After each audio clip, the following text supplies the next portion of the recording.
to our family diplomacy dialogues. These dialogues are happening, just for context, for those of you who don't know, happening every month on the first Sunday of the month from 12 to 1 p.m. Washington, D.C. time. And we have people joining from different parts of the world to essentially learn and practice a basic form of family diplomacy, which is getting people together across borders to talk to each other about family life. So we usually have two presenters. Today we have just one, I think, and that is Nhi Lee, who is going to be presenting as a Vietnamese American about his bicultural background and his family. So after he speaks, we'll have a discussion. So I encourage all of you to participate actively by writing questions in the Zoom chat, writing comments in the Zoom chat, um, and um, and then we'll get to your comments and your questions during the discussion. Um, any questions before we get started? And Nia, are you ready? Yeah. Okay, Nia's ready. Any questions? All right. So Neve, take it away. It's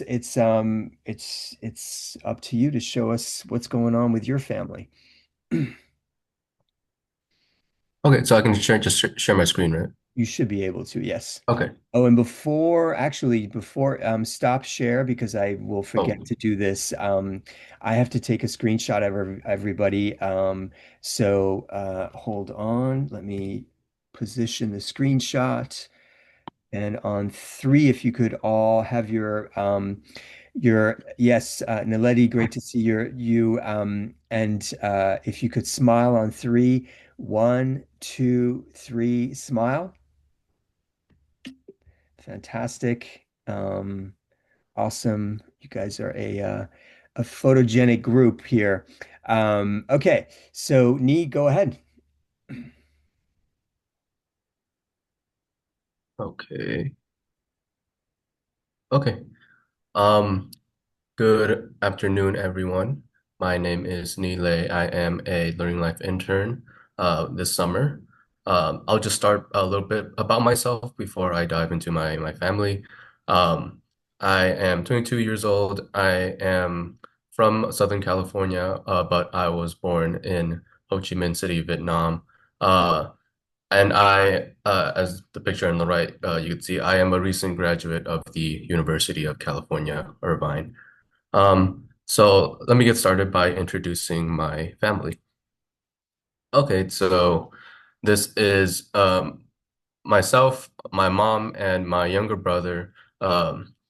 This is this year in we were celebrating the Lunar New Year. You might know as Chinese New Year, Lunar New Year, but like Vietnamese people, a lot of Asian countries also celebrate this holiday. It falls around uh, the end of January or beginning of February. And what my family does is we usually go to a relative's house and we celebrate in traditional attire. As you can see, I got the long dress shirt there. Same with my brother and my mom. And then this is a traditional line dancer that you would see during Lunar New Year. And over here on the right picture, we like to celebrate with a lot of red envelopes. So we would give red envelopes to family members, them good health and prosperity, and usually they would come in, they would have like money in them. So yeah, that's my immediate family. Uh, so here, I have my great uncle. He fought in the Vietnam War. These are some old pictures of him around like 1960s, 1970s. So the Vietnam War happened in between uh the US and North Vietnam, but we were in South Vietnam, so we were uh, fighting like the other side of the country. And what happened after the Vietnam War was a lot of Vietnamese immigrants came to the United States uh, after the war. So this here is an old picture of my great uncle. Yeah, and then he used to be a soldier. Yeah, he's still around today. He he also immigrated from Vietnam to California. So he's in the San Francisco Bay Area right now.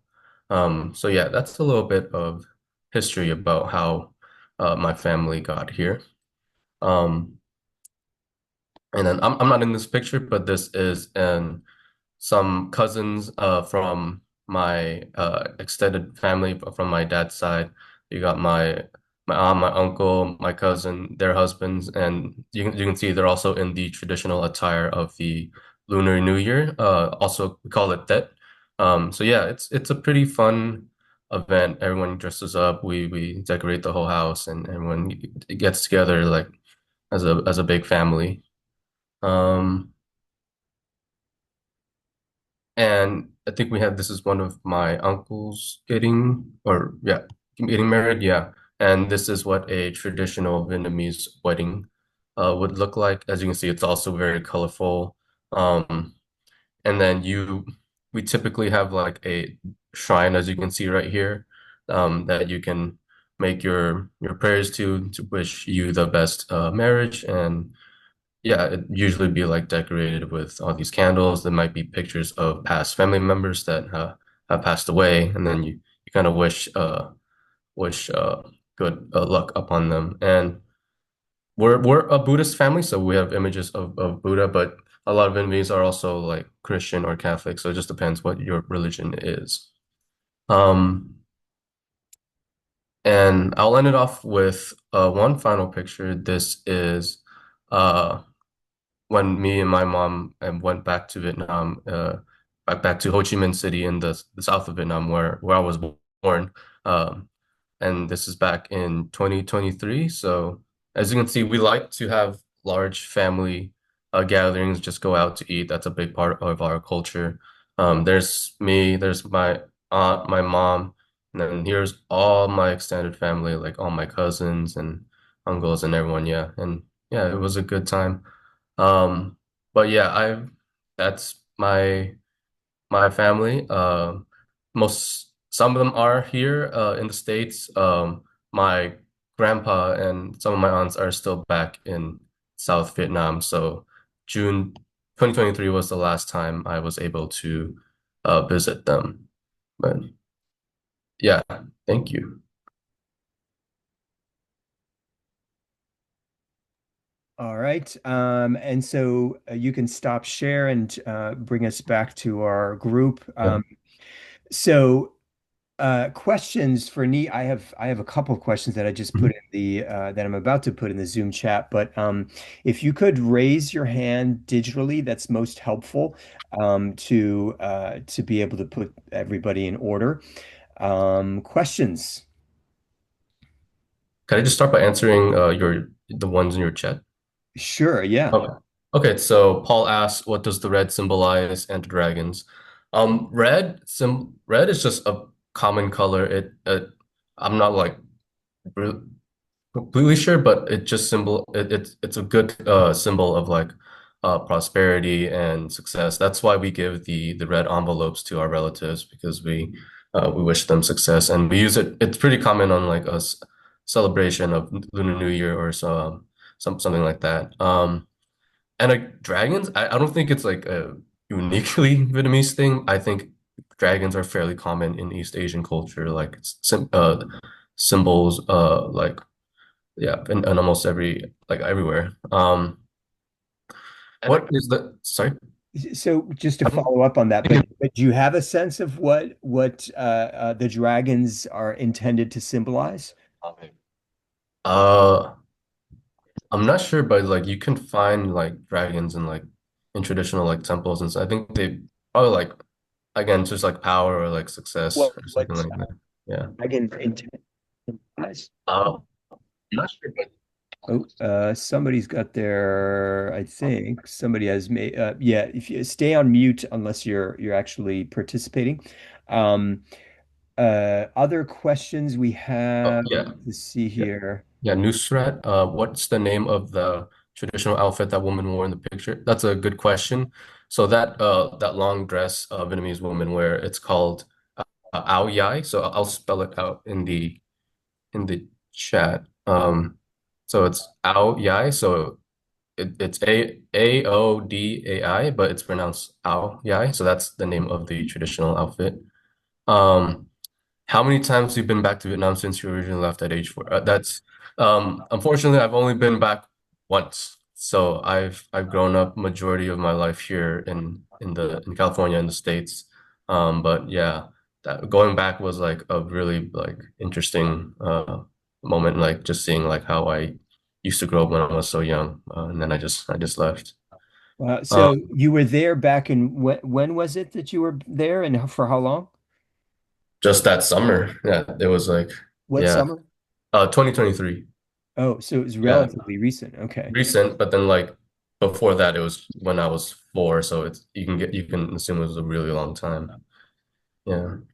And impressions that you had going back, what were the things that struck you the most? And I'm also, well, by all means, raise your Yeah. hand as, again, electronic if you have any questions, but go ahead. I'm sorry, can you repeat that? What were your kind of strongest impressions, things you took away from that trip back to Um, Vietnam in 2023? yeah, good question. That it was kind of like I kind of remember it when I was 4, but obviously at age 4 you don't remember too much. So it was like a mix of new and then a mix of like a little bit of nostalgia and like old feelings as well. But it was very interesting seeing how, oh, this is where I used to grow up, and now I'm finally back here, and yeah, just very interesting.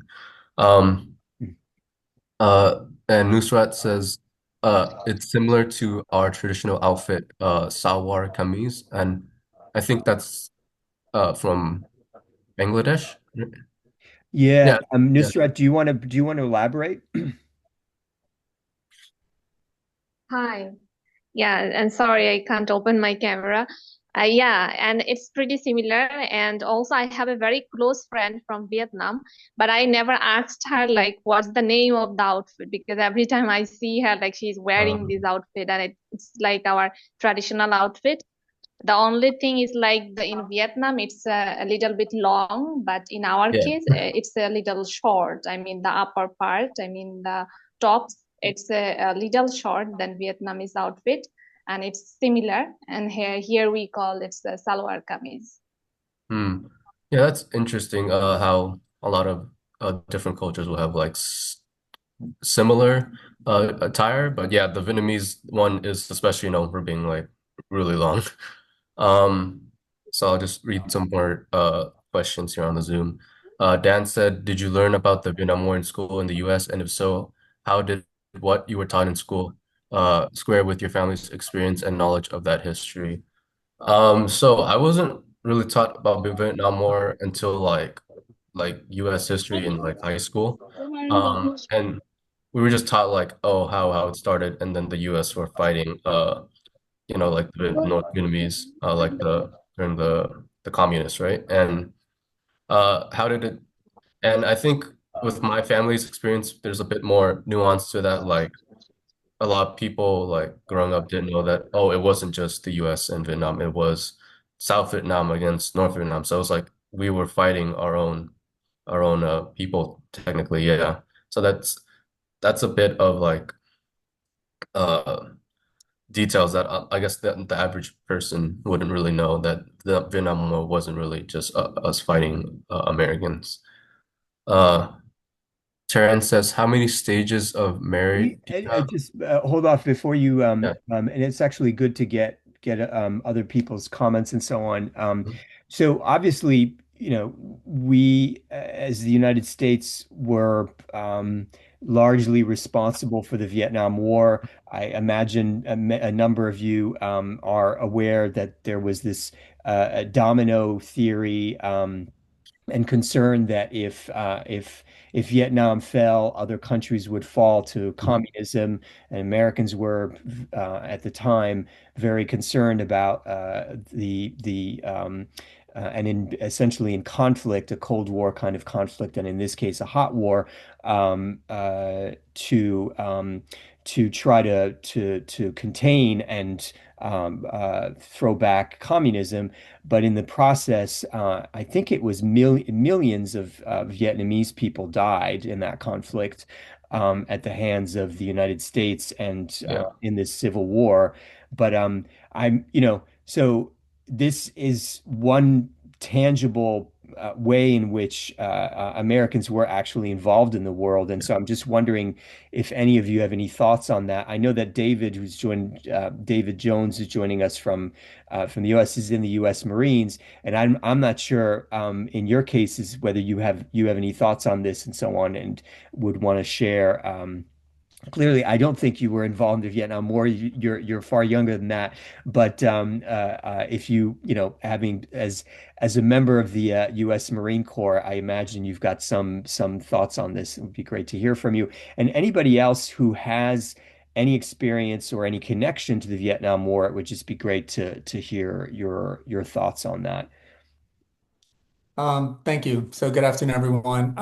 Yes, basically what you said was largely true. During the Cold War, it was basically East against West. And so it was this chessboard of moves by really Russia and United States and the rest of the West to kind of get other nations onto your side.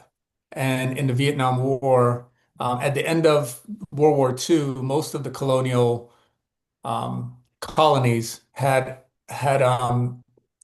been given their independence, with the exception, one of the exceptions was Vietnam. And the French wanted to hold on to Vietnam. And obviously, a civil war arose. There's another piece of this that I think is also quite interesting, is Ho Chi Minh had approached the United States to request assistance for um, getting the French out of Vietnam, to help him to convince them to give Vietnam their independence. And the US rejected that. And so therefore Ho Chi Minh went to Russia, and so he was more of a nationalist in my opinion than a communist. He used whatever method was necessary to gain the independence from France. And therefore, Vietnam ended up communism when the United States left, obviously lost the war, left, and that's what happened to Vietnam afterwards. So it's just a really good history to really dig in and look for yourselves at that. And I think when you look around the world at, in my opinion, some of the things that are going on now, it didn't just start then. You have to go back and look at a history of how those conflicts occurred and why they occurred and who was involved. Yeah, thank you. And by the way, I'm just looking up right now to give everybody a sense of the number of casualties. I'm looking up on Wikipedia, and you guys are welcome to look at this. But I believe so according to Wikipedia, the Viet Cong, which is North Vietnam, lost. Um, well, the estimates vary substantially, but it seems like up to 182,000 civilians. There were close to 850,000 military dead, and 232,000 missing, and over 600,000 wounded. And then so total, let me just see here. I'm looking, total military was military dead on the northern side were 1.1 million, and 600,000 wounded. On the southern side, the side that the United States was fighting with, there were 333,000 dead or excuse me, total, yeah, so a lot less dead, which is interesting, I guess. Close to 400,000 dead and 1.3 million wounded. So massive loss. And the United States, if as I recall, it's not listed here immediately, but the United States, I think, lost something on the order of about 56,000 Americans in the war. So, Joe? Uh, I was I was- we went to a 4th of July celebration and I went with my brother uh, just a couple of days ago and he was in the Vietnam War and he had a reaction, and we had to leave. Um, which made me think about, and this is the first time I've ever seen him respond to anything, and um, it just made me think about the impact that the war had on the country and what were some of the long-lasting effects there. I mean, obviously, losing maybe generations of families and information. I'm wondering how the country has bounced back and uh, what are the large impacts that they see as long-lasting. Uh, Need you have any thoughts on that? Having gone back in 2023, did you have any sense of the ways in which the war was still present, and then also, I mean, it's interesting, right, Joe, that you mentioned this because we're now it's so the war ended in 1975. It's now essentially we are in the 50th, I think, anniversary this year, and I'm not sure Right. when exactly. According to this, it's April 30th. But again, I'm looking at Wikipedia, so I don't know how much we can rely on it. So we're at the 50th anniversary at the end of the Vietnam War, and you still have people who experienced the war who have post-traumatic stress disorder from the war. So I wonder from the Vietnamese side, Nhi, what was your experience of it? Yeah, so I guess this relates to Joseph's question on the Zoom. How has the country progressed since the end of, and are there any obvious and long-lasting impacts? So I'll start by saying, I think Vietnam has largely uh, moved on. I think Vietnam has started to becoming develop into I think a largely growing economy right now. Like we're not a developing country anymore. We're more of like a middle power. So I think the Vietnam has largely like progressed very well since the end of the war, but there are still long-lasting impacts. One example I can remember is I didn't personally see this, but I know a lot of people were affected by the chemicals sprayed by the United States during the war, and now a lot of Vietnamese like who were born and grew up after, or some of them, I think especially in the poor rural areas, they grew up with a lot of uh, deformities because of I think it was Agent Orange, I believe, the chemicals sprayed by the U.S. During the Vietnam War. So that's one consequence of the war that is still like going on. Um, for the most part, I think Vietnam has largely because the South Vietnam was was overtaken by the North. Vietnam nowadays celebrates it. Like I saw when I was there, I saw a poster, a billboard, like celebrating the victory over the Americans at the war. So I think at least the the communist government celebrates their triumph in that war.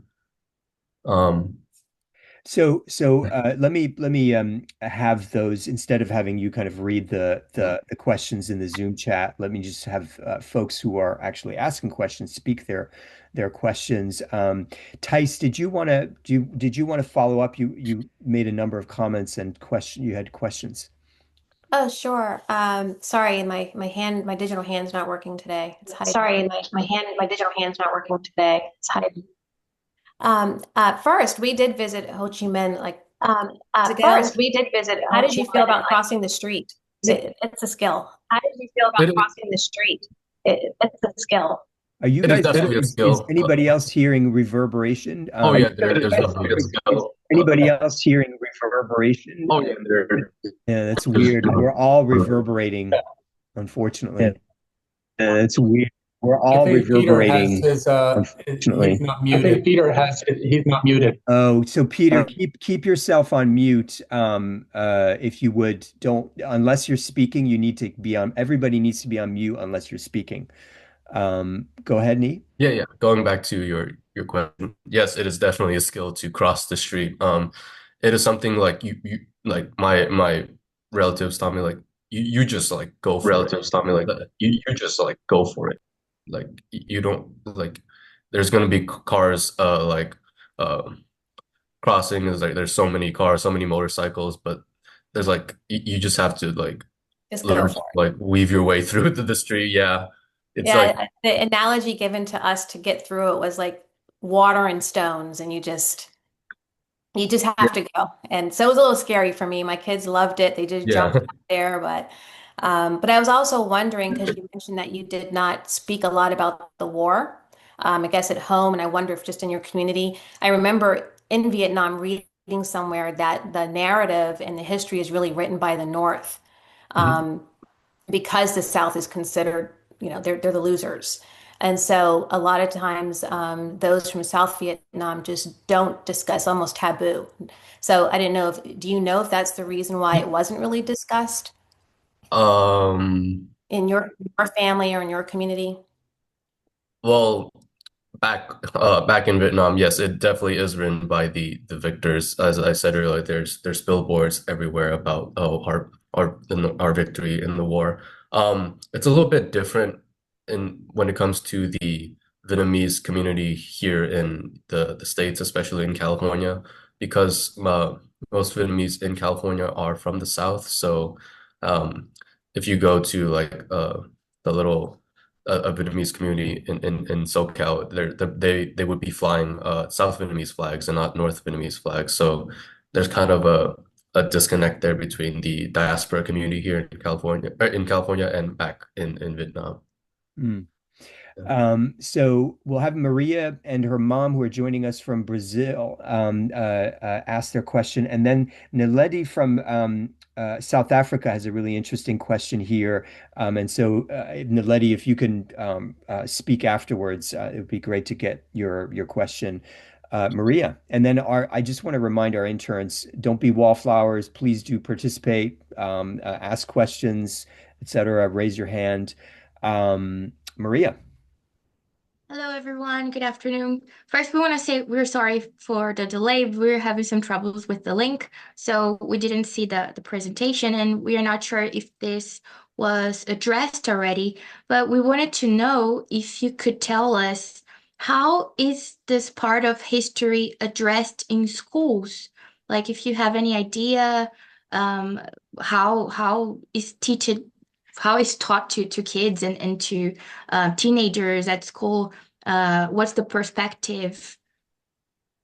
Yeah, so I wasn't growing up in California, I wasn't really like this wasn't really in our curriculum until like I think high school, US history, and they were teaching about oh it's part of the Cold War, we were fighting the Vietnamese to contain communism and all that.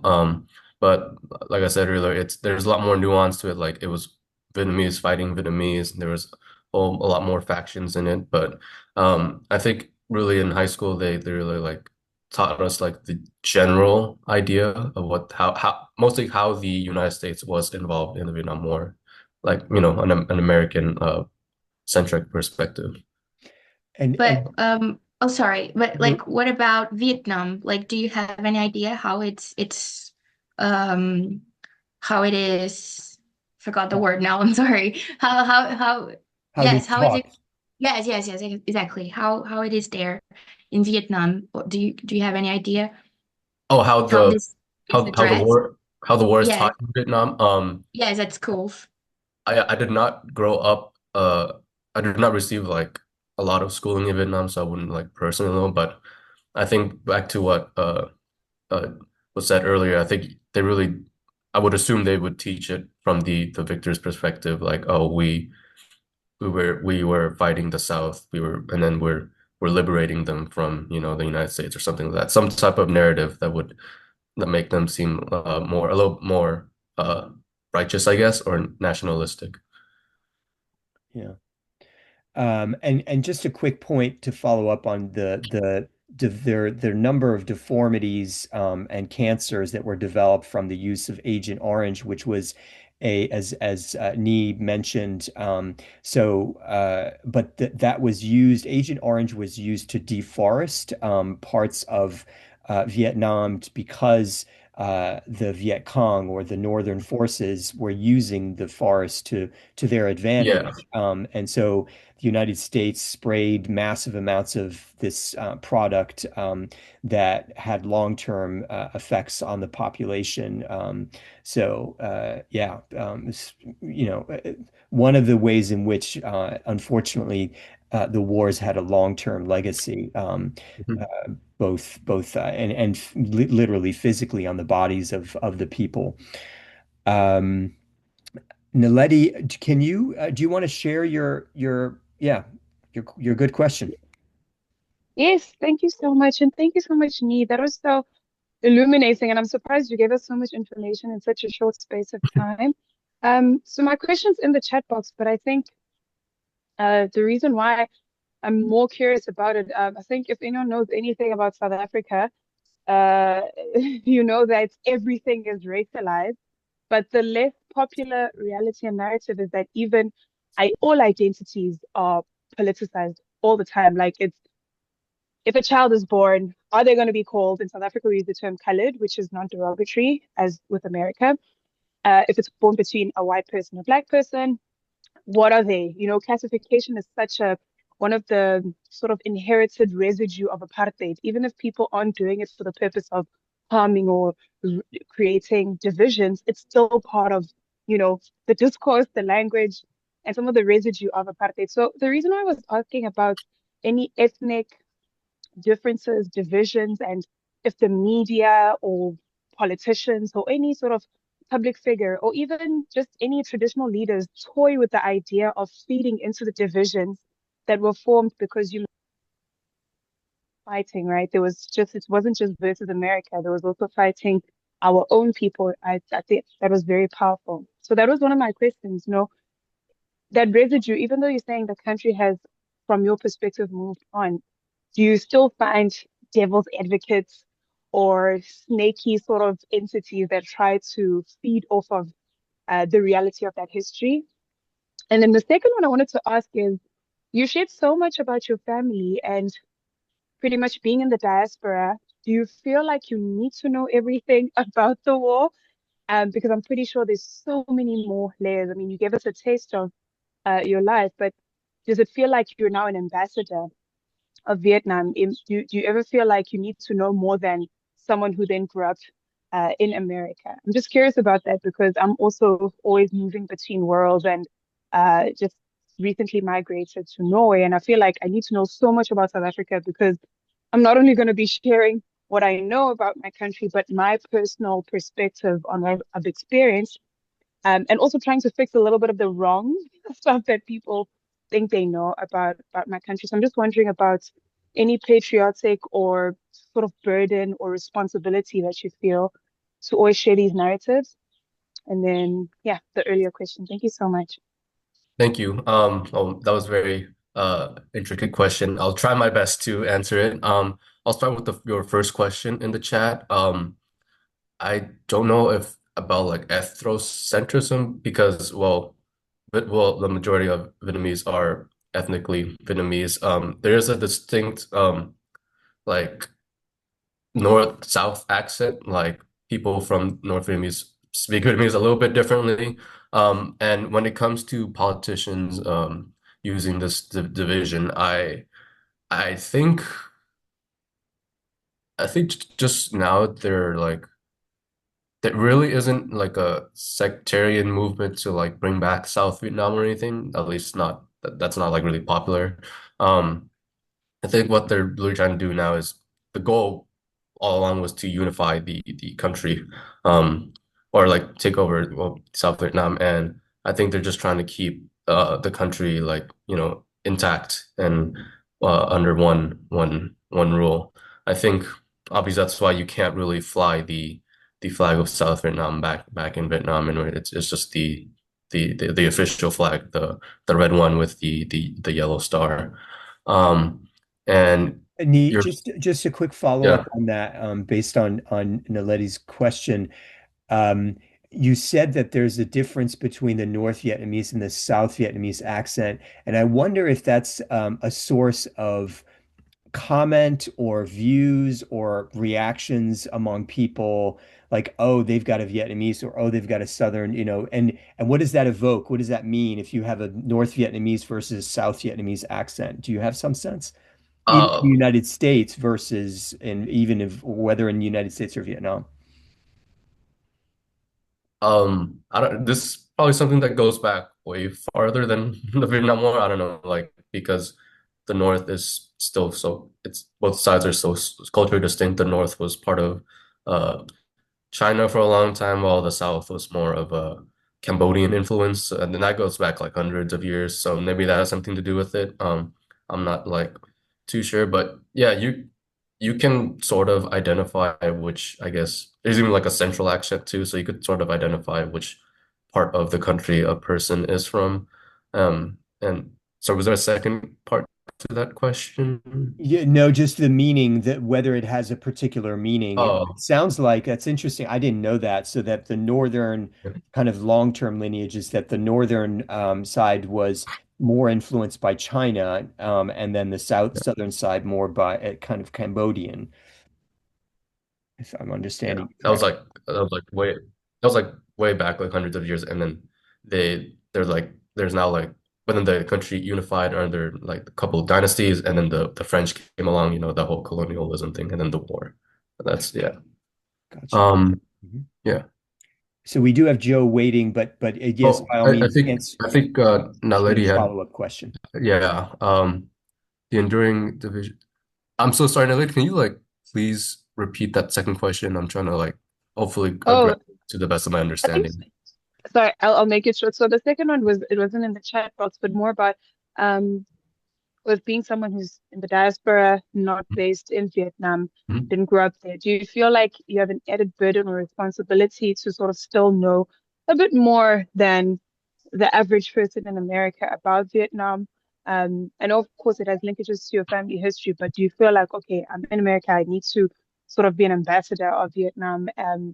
Basically, the conversation of today, is this something you carry all the time, or it's something you can switch on and off? Do you think about it critically in any way? Yeah, that's something. Yeah.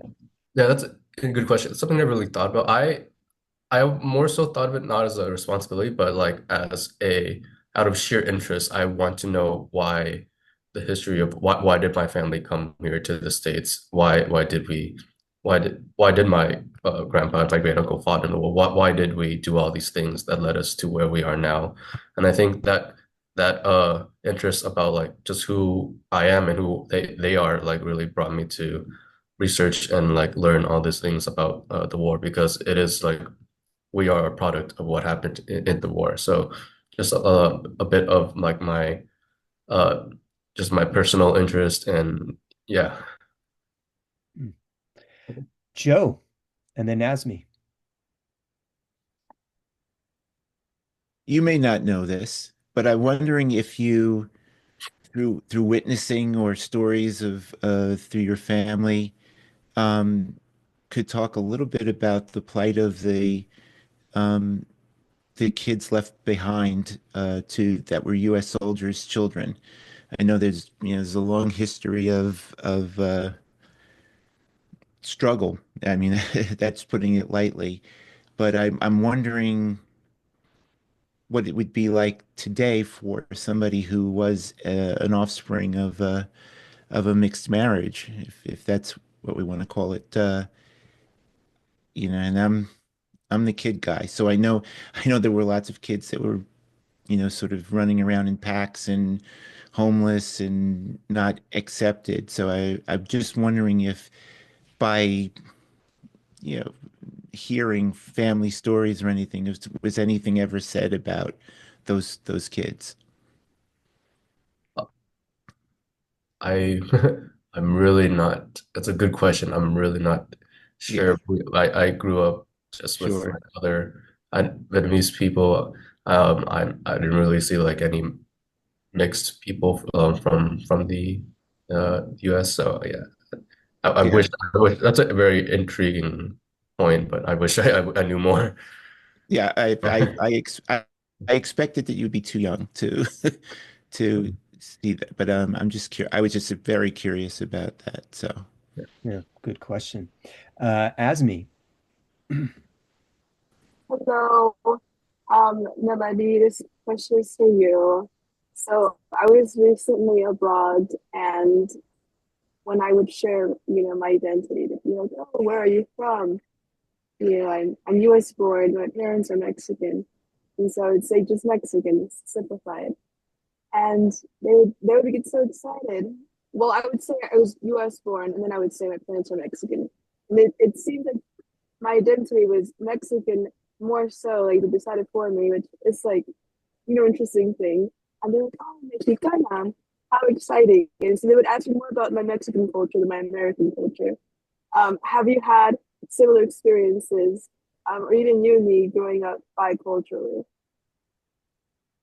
Yeah, that's a good question too. I always thought of myself as like, a Vietnamese, but I didn't, but not like, but I grew up the majority of my life here in the States. So I'm like ethnically Vietnamese, but I think I'm more attuned to, how things are here in America. So I still don't know how I would categorize that. Like I just say I'm Vietnamese American. Like I take both sides. Like I don't know. Like if I were, it's a common saying. If I were back in Vietnam, they would say I'm too American, and then if I were here, they would say, "Oh, you're Vietnamese," and like stuff like that. So I just take the best of both worlds, I guess. Mm, mm. Yeah, It's really yeah, interesting. I yeah. need to take a photo of everybody again because we had more people join us. So if you don't mind, for those of you don't have your cameras on, if you could turn them on temporarily on three. Ava, if you could turn your camera on, and well, my mom, if she's if she's willing to turn her camera on three. One, two, three. Smile. Fantastic. Thank you guys. Other, Yeah, I do. There's some interesting questions in the chat I do want to address. Madeline says, has your family spoken about the experience of immigrating and how they were treated within the U.S. amidst national dissent? And this is as a response to the Vietnam War being very unpopular back in the States. Um, I immigrated with my mom to the States in 2007 when I was 4 years old. So I I'm I so don't sorry. I came late, so I missed that beginning. know. But that's good to know. Sorry. Yeah, so I I don't know if there was still like national dissent about like the war like that like in the 21st century. I'm again I was too young to like even though I think from us, the focus when we came to the States, it was just more, oh, how can we get our lives going? How can we uh, integrate? How can we make the best life possible here now that we came to a new country? yeah, And and it sounds like so. Chia had a question. Chia, do you want to speak your question? Um, you were wondering about local languages and how many local languages there are. Chia? He may not be paying close attention here. The sense I get from Chia's question, I just looked up quickly on, again, Wikipedia, and it looks like there is just one official language, which is Vietnamese. But did you get some sense while you were there, Nhi, in 2023, that there were other languages being spoken or just dialects? uh, like I said, there's different accents, different dialects of the mainland Vietnamese language, and that's what you'll find all over the country. There, if I think you can look it up. I think there's a couple minority languages listed by the government. You'll mostly find that in like, the rural areas where these minority populations live. I think like Hmong is one of them or something like that. Yeah, so there's little pockets of minority languages among the vast majority language of Vietnamese. Hmm. It's interesting that you mentioned the Hmong or Hmong. I don't know how it's Yeah. pronounced because they're a refugee population in the United States, and I remember that when I lived in Wisconsin for graduate school, a portion of that refugee population actually moved to Wisconsin. And so there's a Hmong population in Mhm. a the very white state of Wisconsin. But I imagine, I mean, for those of you who aren't familiar with California, California is quite diverse. It has a large kind of Asian population and a large Latin American population. So it just I don't think you feel like you're unusual in California and that you have to represent your country of Vietnam on a perpetual basis or that people are interested because you probably fit in, right, Nhi, Yeah, there, with lots of people in California. yeah, there's a already established community of Vietnamese. I think we have a little Saigon in Orange County, and I think that's where most of my family are. So yeah, there's just a huge population there. Yeah, I personally grew up with around a lot of Spanish speaking people too. So yeah, I can definitely attest to the diversity of California. There's obviously immigrant groups from just everywhere. Can I just ask a Yeah. question based on this? I grew up in New York, and so there's lots of diversity there as well. Um, are there any issues of people mistaking you for a different nationality, such as like so for instance, in New York, if you t say and I'm just going to use a very general thing that happens all the time. If you refer to somebody who is from the Dominican Republic as Puerto Rican, they get bristled. Like it's like, don't, how dare you? Because their histories are different. The way people come into this country are different, and their experiences are different. So they distinguish themselves almost immediately as if you've insulted them. And I'm wondering, in California, do you find the same thing? Um, I mean, yeah, like a good amount of times people will not know what type of Asian nationality you might be. They think you're Chinese or Korean, whatever, right? I don't know if that gets people riled up. I think it's more so like a lot of people like they generally like don't know, so they want to ask you. But regardless, I think yeah, we do have a sense of self-identity where we're like, oh no, we're Vietnamese, we do this and that, as opposed to like these other ethnicities. But yeah, I think it's not an uncommon experience now, like people thinking you're something else, but you just have to like, I don't know, like correct them. Yeah. Other questions, feel free, please, by all means, raise your hand Oh, electronically so that we can yeah. see. But I do have a question for you, Nhi, and I'm sorry if there are other questions you haven't answered in the Zoom chat as yet. But are there any expectations from your mom? And I missed. I'm sorry. If you is your father present in your life or? My father is unfortunately no longer with us. Yeah, it was a couple of years ago. So I live with my mom now. Yeah. Okay, Yeah. sorry to hear that. But um, are there certain expectations do you feel that your mom has and that generally speaking, Vietnamese parents have in terms of A, how many kids you should have, and B, what kinds of jobs you should take on as their progeny, as Mhm. their kids?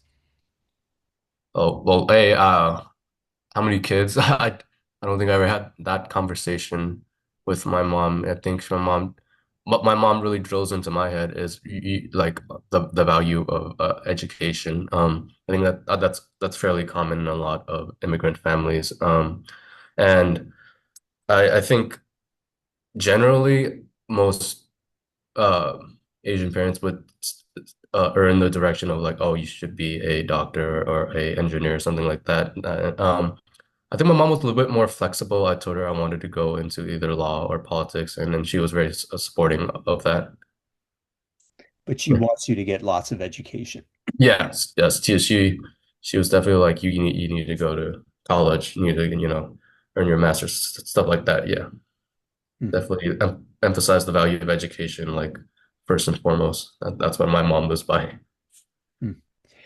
Other questions? We have just a couple of minutes left. I'm trying to answer all the questions in the chat. I don't want to miss any of them. Terrence in the beginning said, "How many stages of married do you have?" I'm not sure what that question means. And I don't, Chia, I don't know if Chia is paying attention. Uh, But Chia, do you want to answer or ask your question? It's that how many stages of marriages do you have? What does that mean?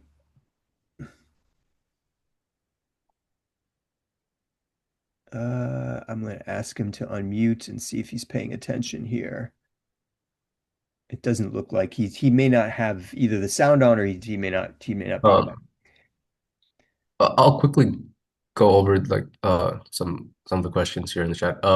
Malin says, "Did your mother and you have a welcoming vid community join when you guys came over?" Yes, we had a lot of our relatives are here in the States. So we had like a good supporting community that we could go to. Like my some of my uncles were already here for years, so they had the experience that they could tell my mother. And then Nusrat says, my Vietnamese friend says that the Chinese language has great influence. Your provision will get promoted in different offices if you know Chinese. So she is learning Chinese. Yeah, I do not know any Chinese. It did influence the Vietnamese languages, but if you just like if you just look at the languages itself, like I can't understand like any Chinese at all. So they're still very, very different. Hmm. Um, uh, see here.